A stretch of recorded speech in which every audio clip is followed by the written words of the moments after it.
What's up, guys? You're listening to the Lifestyle Hub, the podcast that takes you behind the scenes and into the lives of inspiring individuals to not only educate, but unlock your true potential to live a healthy, active, and fulfilling life.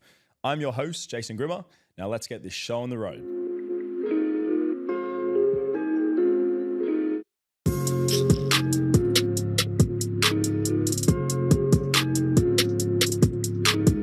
Alrighty, guys, welcome back to another episode of the Lifestyle Hub podcast.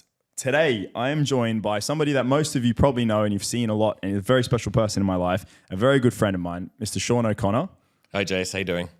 I'm good. Thanks for coming in. Now, I'm gonna break the ice straight away. Sean's definitely nervous today, so bear with us because this is something you're not a nervous person normally. Not usually, no. What are the things that get you nervous? Would you say? This is just something I've never done, so it's sort of a bit out of my comfort zone. Otherwise, most things you're comfortable with. Yeah, mostly. Yeah. But it's just trying something new. The podcast thing. I've dragged him in. He's on the podcast today. It's not like his typical bread and butter, but I know we're going to have a great chat because Sean and I have known each other for 5 years now. 5 years in Dubai. So we met through mutual friends, Nat and Jamie. Yep. Sean is from Australia, if you can tell by the accent. Yep. I'm from Perth on the west coast, better side. Is it though? It is. But I've been in Dubai for a long time now. Yeah, so. how long? 17 and a half years. Sean's been here for ages. So Yeah. 17 and a half years in Dubai from Perth. You're probably still in school, weren't you? Yeah, 17 years ago. You're now pretty- you're relaxing because the band is coming through straight away. So wait, what am I? 20? Yeah. 9? Yeah, 29, 17 years. Yeah, sweet. I was just finishing 12. school. No, you were just starting high school. Starting high school. Good math. Jeez, that's grim. Well, we've got a lot to chat about because basically we're going to obviously give you guys a little bit of a brief into Sean. And there's a few reasons why I brought Sean on today. Even though he's a very humble guy and he'll probably think he's got nothing to offer you guys, he's actually quite inspiring because I met Sean back 5 years ago and he's actually gone through a pretty solid life transformation since I've met you from like a health and wellness perspective. We're going to talk about that in more detail. You've also obviously only ever excelled with your career since you've been out here, haven't you? Like, Yeah. It's only been forward steps. Yeah, for sure. With one of the world's Leading airlines. airlines. So, it's also very inspiring, especially as Dubai's grown a lot, hasn't it? Yeah, it has. It's completely changed. You've seen everything. The marina didn't really even exist when I first came here. So that was a block of sand. Yeah. When And- people say they've been here 10 years, I'm like, okay, that's a massive change. Even in 5 years since I've been here, but 17, Yeah. what wasn't here? Was Burj Al Arab around? Yes, that was here. Dubai Mall, no. So none of that area. That was all sand and dirt. Yeah. But Dubai's expanded so much. Yeah. It used to be just Sheikh Zayed Road. Yeah. That was it, Sheikh Zayed Road. And now it's like all over the place. It's huge now. So It's changed so much. So Sean, tell us a bit about yourself. Obviously, like where you're from. You're from Perth, your background, siblings, etc. yeah, so from Perth, grew up there all my life. I've got a twin brother, identical twin brother, 2 younger brothers. Big family, which is expanding more now, but now a nephew and 3 nieces. It just keeps growing. Been here for 17 and a half years, as I said. I just thought I wanted to travel. So that's why I left Australia. I don't know if you had the same bug in you. Yeah. But after high school, it was like you get that itchy feet where you just need to get out and sort of see the world a little bit, So that's why I sort of ended up here and don't really want to leave. Yeah, we can't get rid of you actually, which I'm so glad about. Yeah. Because you're actually planning on heading back, like loose conversations a couple of years back. Yeah, it would have been just before COVID.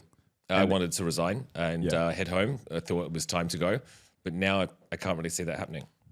Yeah. Which is amazing because I was actually, I was very much dreading that time. Well, you lost Nat and Jamie at the Nat same and time. Jamie went and you were on the cuff. I would have had Yeah. no mates. So I'm so glad you're here. So Sean, tell us about a little bit about what you do. So I'm cabin crew, as I said.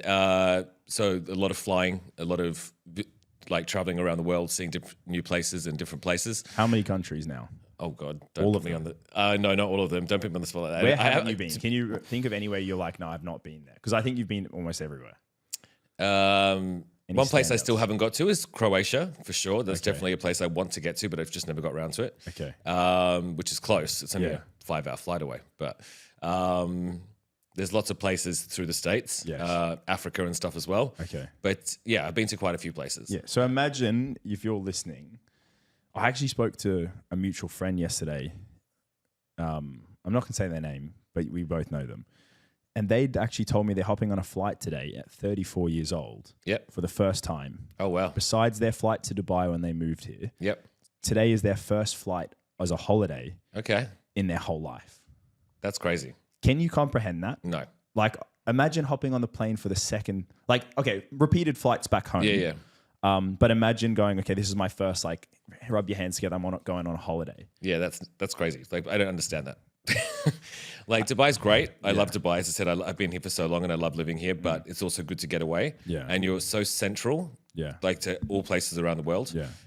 So I don't understand why they wouldn't have gone before now. Well, I think there was a few different circumstances and whatnot, but the flip side to that is you're sitting here thinking of where you haven't been. Yeah. Which just tells you like how many places that job that you're actually in. I should probably have recorded it, but I've never got around to it. Yeah. One day. You're still flying, so you could still get there. True. But for those people out there, like obviously going into a cabin crew, field or job road, obviously involves lots of travel. Yes.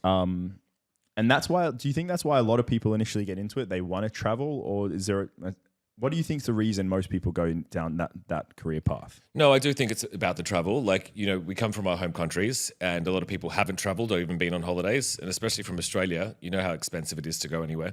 And we're quite isolated. So to get away and see the world a little bit, a lot of my friends and family all end up going to Bali every 5 minutes. Yeah. And don't get me wrong, not knocking Bali. I'm going in September. Of course you are. But it's just, it's a way of being able to explore a little bit more. Yes. So, yeah. Yeah. There's a lot of Australian crew out here. There used to be more. It's not as... Why do you think that is?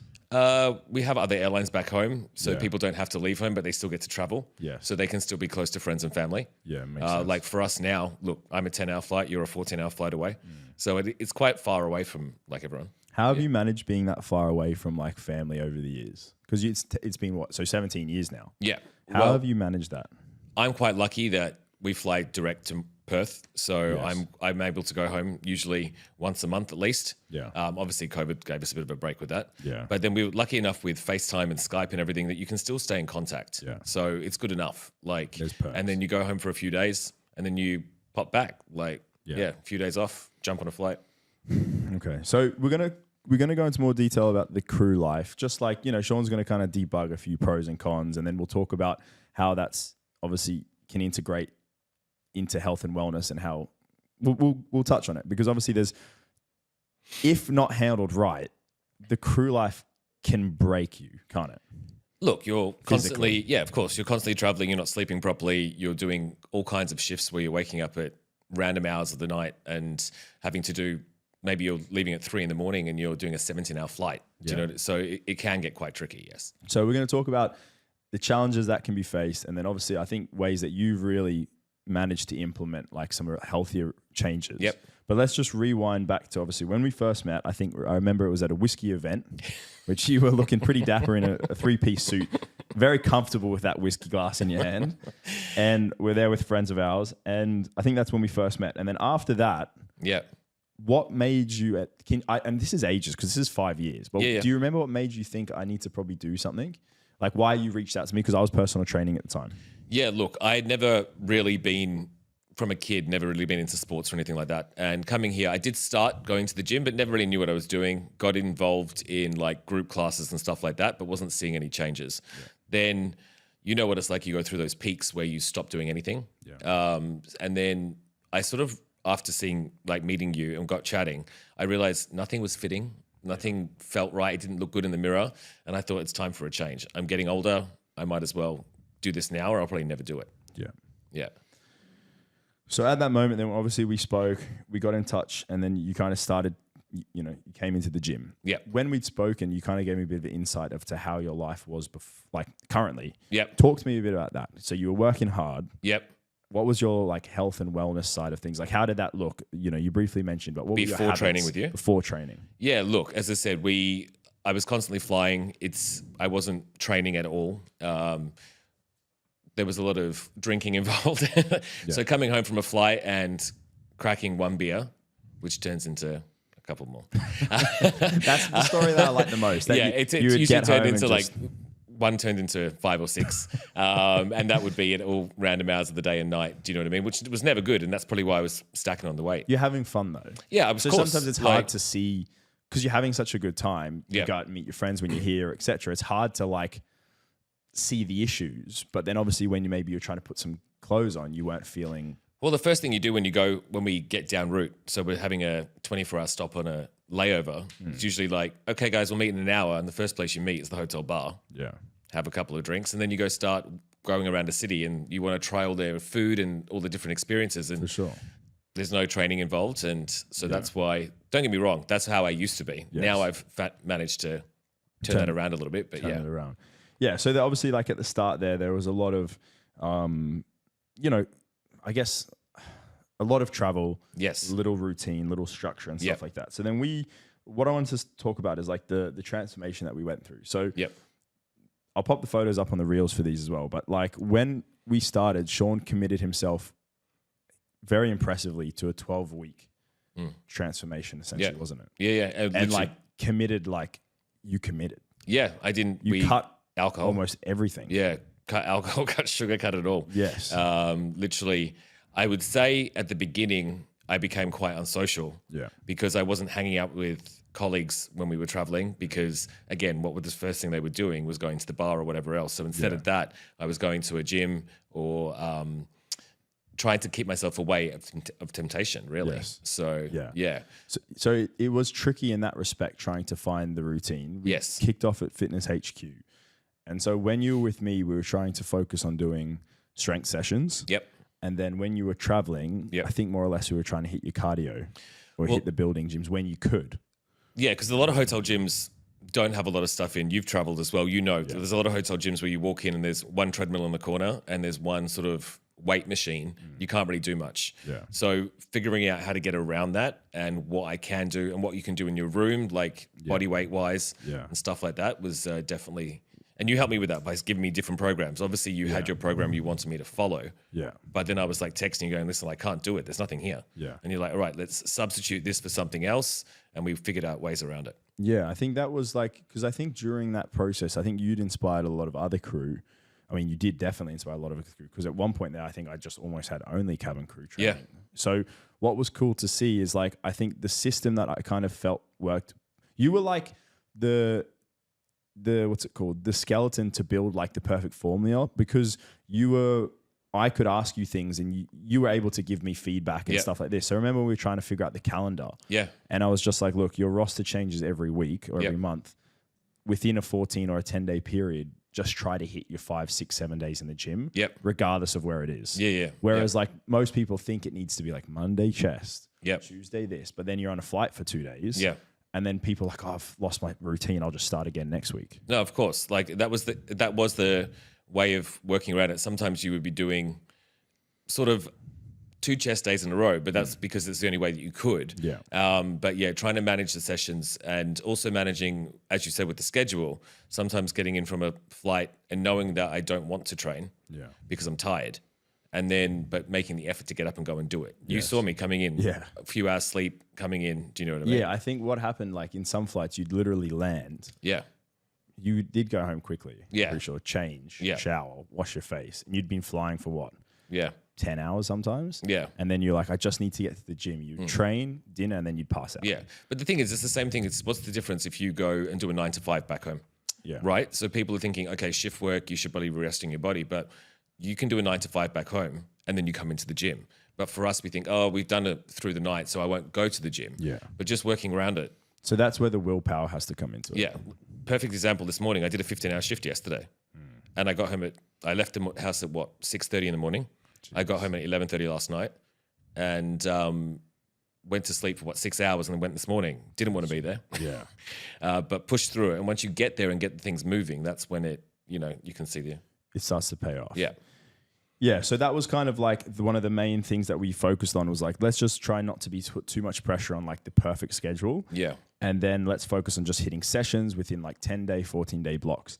The nutrition was was quite basic to start with, wasn't it? Oh, it was Like very basic. bland as hell. It was shit. Like it was boring. Like we went literally Yeah. like cold turkey. Yeah. So I think that we were trying to give you the two extremes. You went through the diet boot camp, which most clients go through. Yeah.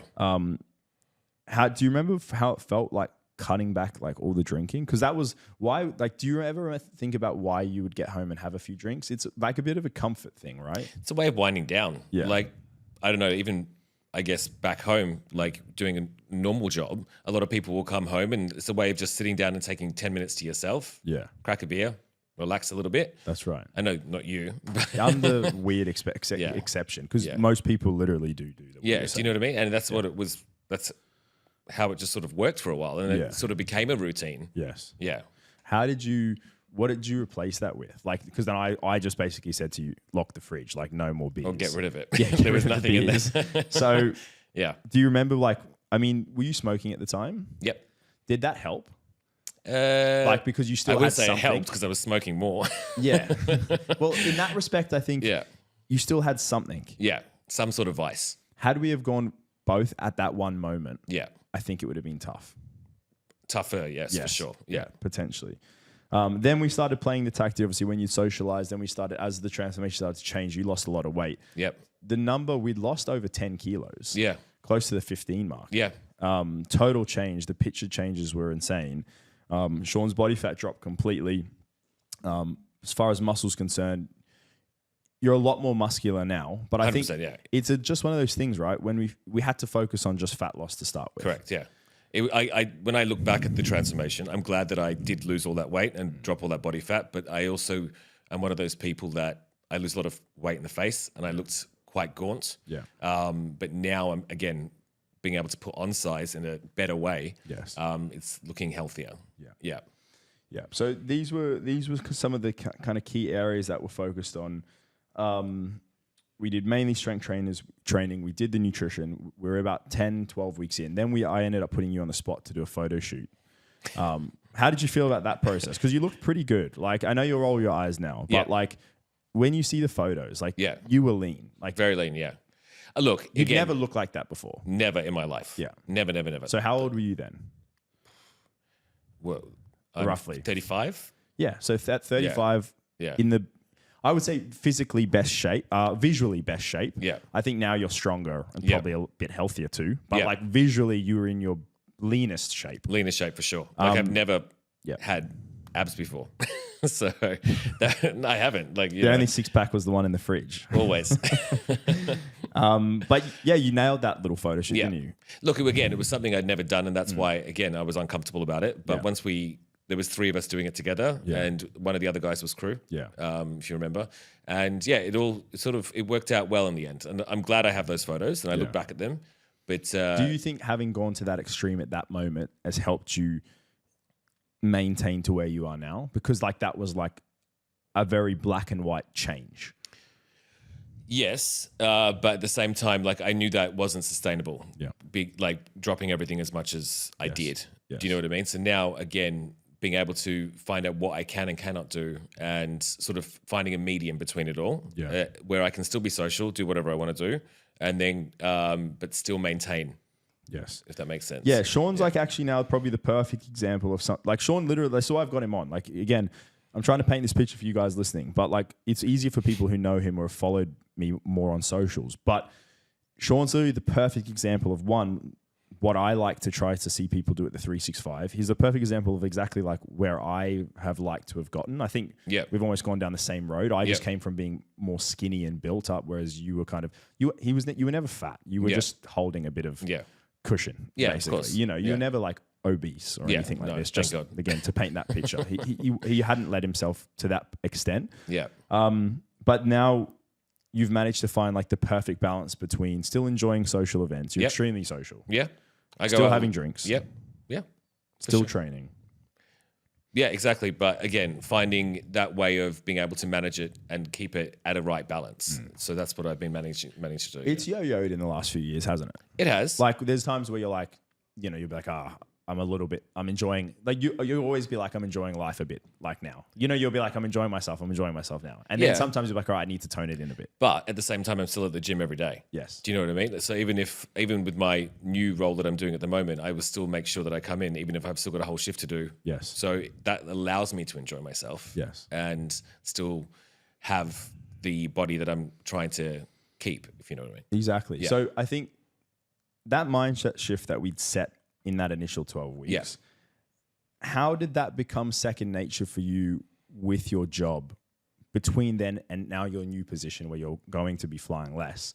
How did that, like, you know, talk to us just briefly about those like 3 years in between, like where you were ticking boxes in the gym with me. Yeah. But you were obviously still doing crazy hours. Yeah. What was it like for you managing all that? It was just I needed to figure out there is always time. It's easy to say there's not time, or I'm too tired, let me just lie down and sleep it off and I'll do it another day. And you always think I'll put it on to another day. Yeah. So being able to say, look, no, just go get it done. Even if it's only 45 minutes, still 45 minutes is better than nothing. Yeah. Get the movement. And just, making sure that you actually take the time to look after yourself, but work around your shifts. Yes. So maybe there will be a day where I miss something, or 2 days because I'm doing a 17-hour flight, crossing so many time zones and everything else. Yeah. But just making sure that you put that hour aside. Things can wait. Yeah. You can still see people an hour later. That's right. But just get it in. Get something done. Yeah, that was definitely like a huge reason to your success there. Did you notice any changes in your self-confidence over the last like 5 years? Yeah, for sure. Like, I didn't like going to the beach and, taking my shirt off and stuff like that. But definitely, I think it's made me more confident. Again, with my new role, I'm in front of people a lot. So yeah, definitely being able to stand there, have the presence, and be a lot. I reckon you look younger now than I did back then. I think so. I feel like I look, I guess, you know what I mean? Like, I think like your faces, you've got like, I mean, you're a lot more muscular. And I think muscle is one of the most underrated things when it comes to like longevity. Yeah. And to retaining like youthfulness. Because now you look like way more athletic. Yeah. Your posture, remember your posture in the first photo? Yep. Do you remember how you were turned to the side and really round forward? Like you were slightly... And I was sort of lopsided as well. Yeah, you were lopsided and your shoulders really rolled forward. Yeah. Whereas now, like literally your chest is like up and your shoulders are back constantly. Like you've got an extra couple of centimeters, not down there, but on your height, on your overall height. But like, so just from building more muscle, that's been a massive change. No, 100%. Again, I carry myself better. I feel better. My body feels better. Yeah. So it's definitely a change that I needed to do, and I'm glad I did it. Because again, it's easy to put it off. Yes. And especially not knowing how to go, like really what to do at the gym. And I think that's why I went down the route of getting a personal trainer, because if I had just had to go in by myself, I wouldn't have enjoyed it. Yeah. Do you know what I mean? Yeah. I mean, and you've literally, again, taken the perfect evolution. That's why, again, I always keep saying you're the perfect model, because having a personal trainer shouldn't be a long-term, like, what's the word? You don't need to have a trainer there forever. No. You invest in that process. The trainer should be good enough to be able to show you things over time. This might take a year. Yeah. This is not necessarily, 12 weeks might not be enough. Yeah. Because you're maybe so focused on like a certain process. Yep. You don't have time to learn all the extra stuff. Mm-hmm. But I think now, I mean, there's been times where I might not made a session, or there's something, I've been late or whatever, and something's happened, and you've actually just kicked the class off for me. And like everyone listens to you because you know exactly what you're talking about. Yeah. I do follow your lead. Like I've learned a lot from you over the last 5 years. Like now you could go and write, you could probably write a decent chest workout if you wanted to. No, yeah, you could take yourself through a good workout. Yeah, I could. It's funny because again, going back to before 5 years ago, even just walking into a gym, not feeling confident and thinking that everyone's watching you and all that type of stuff. Yeah. To be fair, they're really not. Yes. Everyone's there just to get it done. They don't really care what you're doing. Exactly. If they see you doing something wrong, they might correct you, but that's only to help you. You know what I mean? But getting over that first initial fear, it's sort of changing your mindset. Yeah, and like if you put yourself with somebody initially, then they break the ice in that first period. Mm-hmm. And like, it's been 5 years, yes, but you were already able to write your own, you were able to go and do your sessions on your own 2-3 years ago. Yeah. Like literally it didn't take him this long. It took him maybe, let's say 18 months. No, I still get you to do it though, because it's easier. Yeah, that's preference. And you can't get rid of me. And I just keep going, come do this, come do this. Yeah. In saying that, you did have a period where you did CrossFit. I did, yep. How did you like that? Because CrossFit is a more intense sport Yep. or activity. We were doing it together initially, and then I Yep. kind of ended up going back to bodybuilding stuff. How did you find that? Because that's even, you were doing things like handstands and Yeah. learning different skills. How Yep. did you find that? It was definitely, I got to a point where I was still enjoying training, Yeah. but I was getting a little bit to that point where I was going, you know, I can skip today, because that sort of excitement was going a little bit. Yeah. And so then I said to you, let me try something new. And then Yeah. just when you suggested to me to actually try CrossFit, Yeah. and I started to like it because the community and everything else. Yes. Now I'm back to doing different types of training. But again, I wouldn't say no to going to a CrossFit class. It was a nice way of changing it up and getting different skills and learning different, you know, movements and everything else. Yeah. And I think for you, and like a lot of people, you like a bit more of a community environment, Yeah. don't you? Yeah. Like That's you why keep I the think group- I went to you keep the my group together sometimes. I think that's why I went to when I first started going to the gym like years ago, I used to go to classes because it's social. You've got Yes. music going on, people know each other. Yeah. Do you know, it becomes a bit of a social thing. Yeah. And then obviously you're still training at the same time. But when you've got one-on-one or you're doing it by yourself, like if you've got one-on-one personal training or you're doing it by yourself, it's not as social. Even though I know we do talk a lot when we train, even though we are still training. But there is a lot of talking going on. But again, having that sort of community-based was a nice change. Yeah. It is something that changes like lifestyle on multiple areas. Did your new mindset and this body transformation impact other areas of your life, like relationships or even your career? Did you notice that there were any sort of impacts anywhere else, like positive or negative? Positive wise, like I definitely had more energy. Yeah. So I wasn't feeling as tired going on certain flights. I definitely had a lot more energy to go out and visit when I landed in a different country. I had that energy to go out and go see the place instead of going, I'm just going to go to sleep. Yeah. You know what I mean?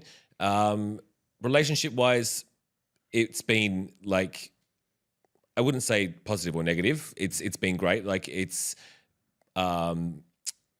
we used to train together. Yes. So like having that sort of mutual, can't even think of the word I'm looking for here now. Yeah, but like to train together or to a mutual passion or hobby yeah, potentially. mutual hobby together. You know, you go and do it together. Like if you know, and we both know that I needed an hour to go do this, you can go do that, Yes. and then come back together. And Yeah, so you had like your time, which was allocated to gym, and Yeah. you know that didn't affect the relationships that you've. well, been it with. can do because I know can. there's a lot of There's a people lot that of are like, oh, off he goes again for a session. That's right. And it's like instead of spending time with me, but if you both have that same, Yes. you know, intent that you both want to get it done, Yes. it doesn't really cause that many problems. Yeah, exactly. And that's why I think, I mean, even on that topic, like just couples that both value health and fitness to some regard, doesn't need to be both strength training, but like, Yeah. you know, whether it's yoga or a walk or dance class or a sport or a Yeah. gym, whatever, as long as you're both having time to exercise and stuff, it makes a big difference, right? Your fam noticed the changes over the years. They have. That was a big one. Yeah, yeah. I thought it was cool because every time you'd go back, because you weren't there, I think they'd probably noticed it even more and more. You remember I went home, it would have been for my mum's 60th. Yeah. And it was when I was very strict. Yeah. You had me on nothing and I wasn't doing anything. And my family actually teased me a little bit. They were like, can you bring back Fat Fun, Sean? Yeah. Because I wasn't getting involved. They were all drinking champagne and celebrating. I had one glass, but they were like, come on, bring back Fat Fun, Sean. And I was like, get stuffed. Yeah. But now they can see the difference. And they've also picked up a lot of their training. I'm not saying it's from me, Yes. but I just feel like maybe my little brother's always been both little brothers have always been into sport, but me and my twin brother never really were. Yes. So he's now also training a lot. Yeah, I feel like we like not intentionally compete with him. Like you'd be like, yeah, Neil's on a new program with a new trainer. I was like, oh shit, all right, we got to make sure that we're working hard. Yeah. So no, it's good. Like it just shows guys there's so many benefits to like going through a transformation. That strict phase that Sean went through obviously wasn't a forever thing. Yeah. I mean, now you can make the decision on whatever you want. Nothing's off limits for you, is it? No, like if I Technically. want something, I'll have something, but I Exactly. also know I can't have certain things every single day. Yeah. So yeah, if I want to, I don't know, try a dessert or be a bit naughty and have, you know, junk food. Yeah, great. Not Yeah. a problem. But at the same time, I also, like, especially with what I'm doing now, I meal prep every Sunday. I make my own food. I had a meal prep company for a while and there was nothing wrong with using them, but I just felt like I could do it myself. Yes. So, and I also found that by making extra things that you can freeze, having stuff in the freezer that you can pull out last minute if I get home at midnight and I'm starving, instead of picking up that phone and ordering something off one of the apps, then you can just pull something out the fridge, which is already healthy, and then you can whack it in the microwave and instead of... Yeah, preparation helped you a lot. And I think Massively. you're also a very organized person. Yeah. Because I think your job made sure that you had to be that way. I don't think you would have lasted 17 years in that industry, right? No, definitely not. So 1 minute late and you're off. Yeah, I mean, yeah, exactly. I would have lasted about an hour. You wouldn't even lasted a day. Yeah, not at all. So we're going to kind of transition now. So obviously, guys, we painted that picture for you a little bit. Sean obviously went through 15 kilo transformation, lean right down, was very strict, and then has managed to, over the last couple of years, find a more sustainable approach, exploring different types of health and fitness and exercise. And now he's a much more muscular version. And I would say you're fit enough to do anything. Like if I said, let's go to Tough Mudder this weekend, it would be hard. Yeah, I'd give it a go. You would give it a shot. Yeah, well, we did one before, Yeah. only the 5K one, but I'm definitely keen to do another one. Yeah. Like I you're not enjoyed limited. it. Like No, you're in a position where if you want to go for a hike, regardless, you could go. for sure. Yeah, Whereas maybe had you rewind the clock 5 years, Not a chance. even though you were younger. yeah. I would have come up with an excuse bailing on you straight away. So there would have been that. Yeah, So for sure. the mentality, you Yeah. probably would have said no chance. I probably would have lied to you and said I was flying. yeah, And I you- probably would have been at a brunch. yeah, there you go. That paints that picture. So it's a mentality was totally opposite, but also probably the physical capability. Oh, yeah, I wouldn't have been able to do it. I don't think. I know, I think I could have managed, but it wouldn't have been very easy. Yeah, you'd like now you would enjoy going Yeah, through that exactly. process, wouldn't you? Yeah. So we want to kind of transition now a little bit more into crew life. Okay. Because I know there's a lot of listeners who are crew. And again, like it's more just from your personal experiences. And, Yep. and I think a lot of you guys experience similar things. Because like the way it's structured, right, is you go through, everyone starts off as In what's economy. the level? You're in economy. Yep. You go from school, it's called college, training college, Yep. to economy. Correct. And So- then what's the steps from there? So after you work in economy class, then you will move up to business class, then up to first class. Yes. Then you become a supervisor. Yes. And then you become a purser, which is the head cabin crew. Okay. Yeah. You've transitioned through all those roles Yes. over the 17 years. So you can speak, you've experienced like the highs and lows or the Yep. tricky parts and not so much.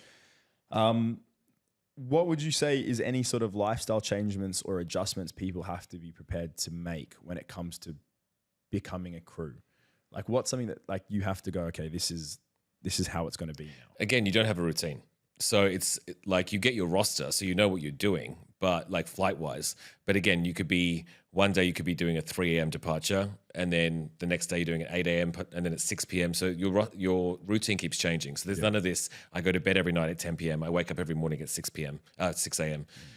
So that routine is out of the question. And then you also end up like eating at really weird hours. So if you're flying through the night and everyone's asleep on board, you're usually sitting in the galley, you're bored, so what do you start doing? Snacking, and the next thing you know, you've eaten 4 bags of nuts. Yeah, exactly. You know? Can you ask for Snickers bars on flights? Snickers bars. I heard that if you just ask for a Snickers, they have like a box of chocolates. Not true. No. Okay, maybe it was just me. And if they do, the crew probably finish them. They're probably gone. Yeah, exactly. So routine's one of the main ones. Yeah. Obviously, time away from family, Sleep, sleep, like deprived. managing your sleep. That one's crazy, isn't it? Because, I mean, if you didn't prioritize that, do Yeah. you think it has to, as a crew, do you think it has to be sleep or social life, or you can have both? You can have both, but it has to be in moderation. You have to know the job is there to go and have fun and enjoy yourself, but you also need to remember you are there to do a job. Yeah. So if you've got a flight the next morning, you need to make sure you get a decent sleep, because even though you think you're going on a 7-hour duty, things can happen, delays, problems can happen, and then you might get extended, and your 7-hour duties turn to a 15-hour duty. And if you haven't slept, you're going to struggle. Yeah. So you need to be able to be fit, like mentally and physically, to be able to operate those flights. That makes sense. So we've got sleep. There's another one super important. How does it go with relationships? Like, I mean, obviously Vic's crew as well. Yeah. So how do you like just, third person, you don't need to go into detail, but Yeah. like, how has it been like, how do you think, what's something that people have to be prepared to understand if they're crew and they're dating and, they're trying They're dating a non-crew or a crew? let's say a non-crew and a crew, because both can be tough. Usually if you're dating a crew, you can relate that you understand that it can be very hard. Sometimes you are completely missing each other, so you might not see each other for 2 weeks. Do you know what I mean? Or you might get an hour here or an hour there. Yeah. But you do make the effort because you both know. Do you know what I mean? So you also know that if I need my sleep before the flight, you'll allow that person to have their sleep. Yeah. But when you're dating non-crew, that's where it can get a bit tricky because they don't understand. Whereas like they're like, you're only going on a 3-hour flight. Why do you have to have 8 hours sleep? And you're like, because it might not be a 3-hour flight. And it's also a 3-hour flight that leaves at 3 a.m, which means I'm getting up by 12 o'clock at night to get ready, to get to work. So that 3 hours is only the flight time, but you don't think about all the extended time on either side. So people that aren't crew don't get it. Yeah. So it can be challenging for them to sort of wrap their heads around the whole, I have a completely messed up schedule and you just have to sort of work with it. And you might not see me for a couple of days and that's how it is. Yeah, that's what I was about to say, like the distance apart as well sometimes. Like you have it with Vic. Her schedule changes all the time, more than mine, to be fair. Yeah. So like where she might go away for 2 days and the next thing you know, she's like, no, I'm going to be away for a week. Yeah, this one was a week and it's potentially extended. So I'm kind of like, oh shit, who's going to do the washing? Who's going to look after the dogs? Yeah, who's going to manage my life?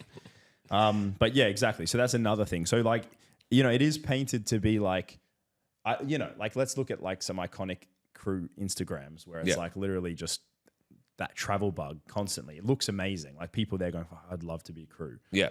You just have to realize that there are some like tricky. Look, with every job, there's pros and cons. And we're very lucky. We get to see the world. We're getting paid to do it. Yeah.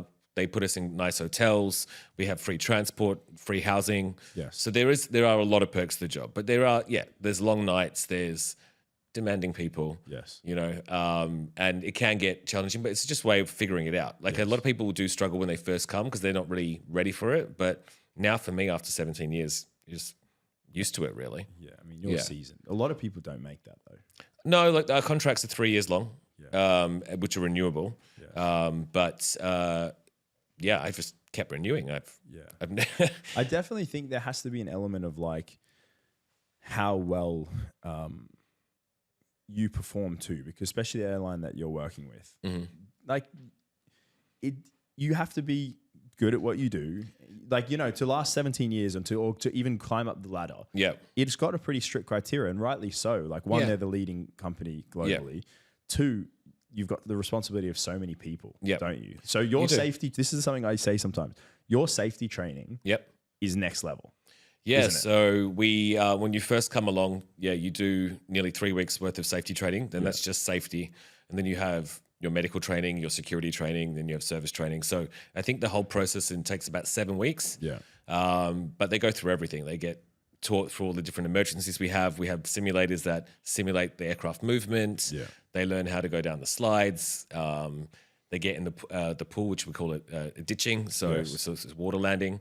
So they have to learn how to be able to get on the slide, get in the water, use their life jackets. Yeah. We also get taught in the medical stuff, like about women giving birth, because that happens on board. It's happened before. Yeah. Unfortunately, people passing away on board, what we do there. So there's a lot of stuff we deal with. It's not just the good old chicken and beef. Yeah, exactly. And that's what sometimes annoys me because I feel like because I've known so many gluten-free, vegan, dairy, boring. Like me. No, because I feel like when I've gone on flights, obviously since knowing you and you becoming a close friend, but then obviously knowing lots of other crew, I feel like I look at crew a lot differently now when I'm on a flight. Like I almost don't ask them for stuff because I'm like, there's 1,000 things I need to worry about. I don't like if it's not that urgent. I'm just I make myself comfortable. Yeah. Some people get on these flights and like to think you guys are just waiters. But they don't actually realize that you are like your capabilities and qualifications actually, or like your ability to handle 1,000 different situations. Yes. It's a lot more demanding than just serving food. No, it is. And like we living here compared to Australia, where from Australia, you'd be having a lot of Aussies every day. Yeah. We're flying all over the place, all over the world. So we are dealing with different nationalities, different cultures, different values. So it's learning how to, certain people you have to navigate a little bit differently, because they will get more offended or might not get the banter. Yes. Like some people you can have a good old laugh with, even if they're complaining, you can make a joke and they'll find it funny and you can sort of de-escalate the situation. Yeah. But other people you have to be very formal. Yes. So you have to sort of pick and choose. Yeah. I just think it's just a very impressive and challenging and tricky job that has its perks, but I think it also takes a lot of it takes a lot of practice and training and It does. effort. We have to go back every year for training. Yeah. We have to go back every year to maintain our licenses. Yes. So we're back every year for 2 days worth of additional, not additional safety training, but refreshing. Yeah. It's definitely, it is a lot of stuff to learn, but it's a great job to do. And I've had the best 17 years doing it. So yeah. Let's just finish with we're gonna kind of go through a few misconceptions. Okay. Because I think that's a bit of fun. Yes, there's no Snicker bars. No Snickers bars. We've kind of gone through the misconceptions and stereotypes of crew. I think that's that one there because people think, like I said, they're just simply waiters, but there's so much more to it than that.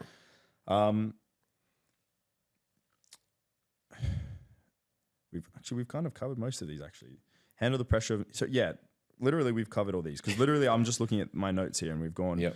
The few questions I had was like the glam and the luxury associated with cabin crew life. Yep. There's benefits, but then we've also just spoken about like the tricky times, right? Yeah, look, as I said, we go to great places. We have the opportunity. Like if there's an event going on, you can bid for a certain flight and maybe you can go. I know there's a lot of crew that are chasing Beyonce around Europe at the moment. Oh, nice. Do you know what I mean? So she's going to be there. Bid for a flight, book a ticket, and off you go. Yeah. So there are perks to the job, being able to move, especially Dubai being so central. Yes. But yeah, of course, like any other job, there are cons to the job as well. Yeah. But you learn to navigate them and live with them, really. And if you don't, then that's when you choose to maybe resign and either go home or stay in Dubai and do something different. Yeah. Yeah. Is there a standout experience that you've had? Let's say a positive one. A standout. Yeah, during the last 17 years as a crew in a job-related capacity. And I don't know if you can say if you've met anyone, but you would have met certain people, high-profile people. Yeah, I've had a few celebrities on board. Yeah. Can't, sort of tell you who they are. Yeah, that's right. But they've always been very nice. I've never had a really bad experience with any of them. They've always been super friendly and really welcoming. So happy to have a chat. Yes. I don't know, some of the best experiences, again, you're not going to like this one, but I was able to go to Oktoberfest and then now we sort of do it every year now, which is great. You can get on a flight and you have enough time to do it on your layover and come back. Saves you a lot of money. We've got a 5-star hotel that we're parked up in. But also going to places like Great Wall of China. I don't think I'd ever would have booked a holiday to go to China. But again, tick that off the bucket list. Yeah, that's cool. We go to all these beautiful places like Mauritius, Seychelles, and you can go on the boats and go snorkeling. And again, things that we do have things like that in Australia, but again, you're seeing different parts of the world. Yeah. Yeah. Going to Rio, doing all the Christ the Redeemer and all that type of stuff as well. And yeah, lots of different things. Okay, so then there's been a few different, this is a funny one. I had one crew that I was training cook eggs on an iron. Cooked eggs on an iron? Because I was trying to get him to ease diet. Yeah. And I was like, I think you know who this is. Yeah. And I was like, all right, you got to make sure you get your eggs in. And he's like, well, I don't have any options. So he's cooking his fried eggs on the iron head. I've never heard about it happening on an iron, but I do know that they might boil eggs in a kettle. So if you boil, you put the cold water in with the eggs, you boil it, empty out the water, put cold water again, boil it, do it 2 or 3 times, and you can get hard boiled eggs. So what other travel hacks do you know? Do you know any other travel hacks? For food? Well, for anything. Any tricks? Look, not really. When it comes to traveling, the first thing we all do is we all check our rooms straight away. You go in, you leave the door open, you put your bag on the door, check no one's inside your room, check the bed's clean, all that type of stuff. Yeah, because you are going to totally random locations. Yeah, and you don't. It has happened where people have been in the room or they've double booked a room and you walk in and there's someone sleeping in your bed already and you're like, what's going on? Oh God. You want to also check the places are clean. Because again, bed bugs and all that type of stuff. So crew get in there, they check all their rooms before they relax, and then once they feel comfortable, but always make sure you double lock your door because again, someone else could potentially get a key by accident. Yeah, and in they come while you're sleeping. So so this is because I think when someone goes on holiday, you only go so many times, but you've been traveling for 17 years, so all the random small percentage things probably do prop up at certain points. You've not. The main thing is rooms not being clean or again, getting food poisoning when you're traveling. So you want to try things like eating street food in Thailand and stuff like that. And then, when I've had it, going from Bangkok to Sydney, I felt very ill and I was throwing up for literally 9 hours. Jeez. Yeah, there's it wasn't literally good. nothing worse. Yeah. Okay, can you provide any tips or strategies for maintaining a healthy work-life balance in this profession?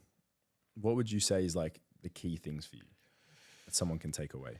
I would say preparation. So definitely like making sure you can take food with you like on the aircraft as well. So you don't have to eat the onboard food all the time. Yeah. So take meals with you where you know what you've put into it, even though our food is still, it's very decent. But again, like bring your own food with you.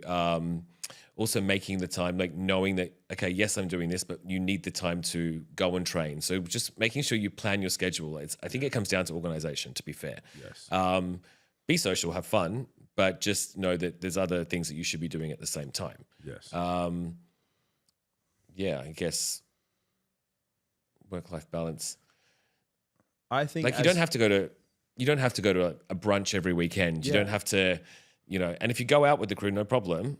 Like for me, I go out now and I don't have to have 20 beers and carry on. I can have 1 or 2. We've seen the thing and then go back to the room or whatever. You know what I mean? So yeah, I think that's one thing you do really well is manage your sleep too. Sleep for like, sure. You know, when you're like, because there's times I'm like, do you want to do this? I'm like, I'm in bed at 5. I'm like, okay. So we're like working backwards from like your bedtime. Yeah. And then you're like, yeah, I can't fit it, or I can fit it. Yeah. So it's like I think from the outside looking in, you're very strict with that, which I think is the key, isn't it?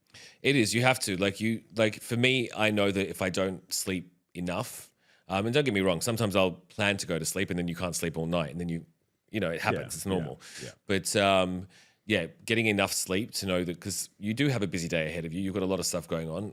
The role that I do, I'm constantly running around. So if I'm not switched on or I'm feeling tired and not concentrated, then I'm going to miss things and not get things done, which is a trickle down effect, and it comes down to the rest of my team. Yes. Yeah. 2 bits of advice. Okay. From me or from you? From you. You're the special guest.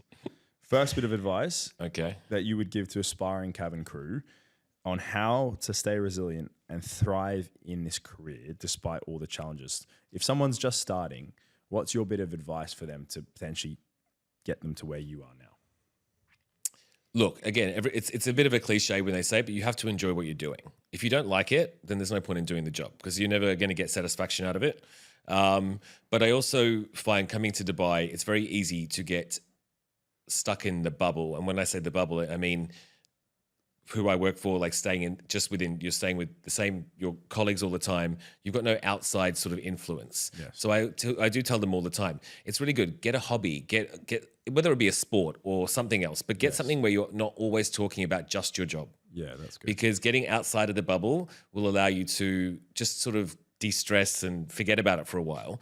And then you can come back to work and then again, be social and be happy with everyone else. But I would say getting out of the bubble is good advice. Yeah. Because it's easy. I think it'd be easy to stay in that Emirates. Very easy. You're in the accommodation. Yeah. You've got your colleagues next door. Like you're living in the same buildings. It's very easy. Room sometimes. Yeah. I don't share an apartment anymore, thank God. Like initially they start 2 or 3, right? You can have a 2 or 3 bedroom, correct? Yeah. Yes. So having outside influence is definitely a good thing. And I also think in Dubai, getting a car, because like if you can drive, you get to see a lot more instead of just relying on getting a crew bus or a taxi everywhere, which can get quite expensive. Well, the buses they're free, but I mean the taxis can get quite expensive. But go travel and look around just Dubai itself. Go to the other Emirates, and even if it's for a day, that'll help you stop you feeling less homesick and de-stress, right? Yeah, that makes. But sense. also find good friends. Like you don't need to have 50,000 friends. Like find people that you can trust who sort of become your family over here. Yes. Do you know what I mean? Because you are far away from your family, so your friends do tend to become your family here. Yes. Yeah. Yeah, I like that. That's valuable. And then the last question for that, advice for people thinking about starting a transformation. Do it. 100%. It literally changed. Do it. Yeah, do it. It changed my life. Again, I feel better. I feel like I look better. 100%. And it's changed the way I think and everything. Yeah, for 100%. If you're shy or nervous, find yourself a good personal trainer and make sure they're a good one. Yeah. Or find a class that you like or something. Yes. But don't just keep putting it off because you're too shy. Yeah. Yeah. That leads me to the Lifestyle Hub golden question, which is, what do you think is the key to living a healthy, happy, and fulfilling lifestyle? What's the key thing for you? for me, the key thing is living. Look, enjoy what you do. Everything in moderation. But again, if you want it, do it. No, That's come on. perfect for you. It's true, like everything in moderation, but you know, keep people close to you. Yes. So again, you know, I'm very close with my family. Yeah. I was on the phone with them for an hour today. You are very close. So like, keep your friends and family very close. And I would also say, sort of do what you want to do. Don't always just think what's everyone going to think about it. Do what you want to do. Make sure you're happy. Yeah. Yeah, I like that. I always like hearing different perspectives on that. And like, yeah, you're very close with your fam. You do literally have like a balanced approach to everything. Yeah. So those are really valuable bits of advice. Well, mate, I think we're wrapping up towards the end of today.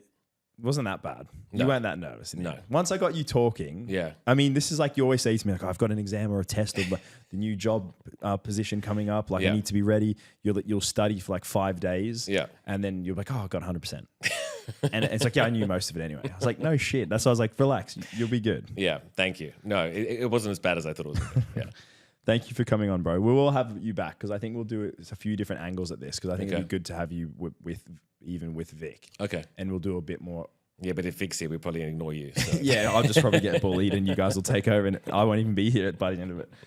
But thank you, Sean, for coming on. Guys, a lot of you know Sean. I know a lot of you are inspired by the transition and the changes that he's made.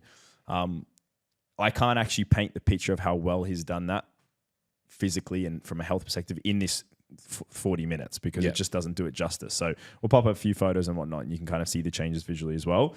But yeah, a lot of my clients definitely still look up to you. So keep doing what you're doing. Thanks. Stay tuned. A lot more happening with as far as Sean's going. He's not leaving ever. You'll stay here. Dubai? We'll go home at the same time. How does So that I sound? leave when you leave. Is that what you're trying to say? Yeah, I think that's fair. I think that's fair. If you haven't been to Perth, go to Perth. It's a good place. Not as good as Brisbane, but it's amazing. It's got less snakes. Does it? No, probably not. More sharks. Yeah, there's a lot of sharks. Anyway, thank you, bro, for coming on. Thank you.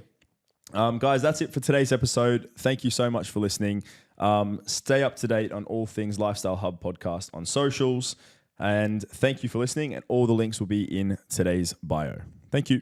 Alrighty, guys. Lastly, before we go, I do have a quick favor to ask you. If you're enjoying the Lifestyle Hub podcast episodes, please take a moment to firstly give us any feedback, subscribe, like, and share. If you have any questions or any topics in particular you would like to hear, please let us know in the comments below.